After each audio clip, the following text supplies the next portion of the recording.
the URL that you're seeing here, the website that you're seeing here is Intel Developer Cloud. So this provides you an interface to access the latest and greatest hardware that's available from Intel for data center requests. So for this example that we are going to select this configuration of the Flex 170 series GPU along with the 4th generation processors.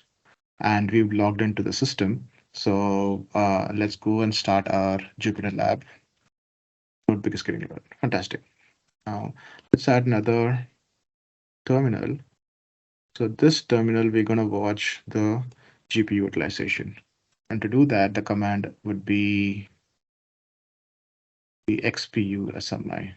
We'll also see this demo on how you can use the Big DL based wrapper to run the Llama 13 billion model on to your Flex 170 series GPUs. Right, and the way we're going to run it is through creating a LLM chain and sort of running inference to show that you can directly use this as a drop-in replacement for the default auto model casual LM that comes with the transformers library.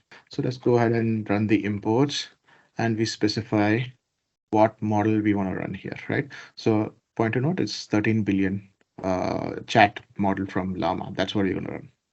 And rest of the stuff is like pretty typical, right?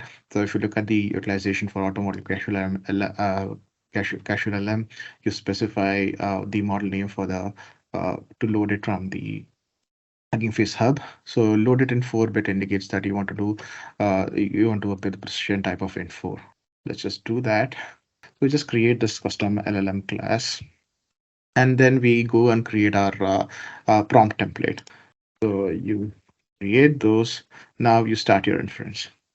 It's running. See that close to 60% is being utilized here. And finally, you have the output, right? So you have the list of different recommendations in terms of series that you would like to watch.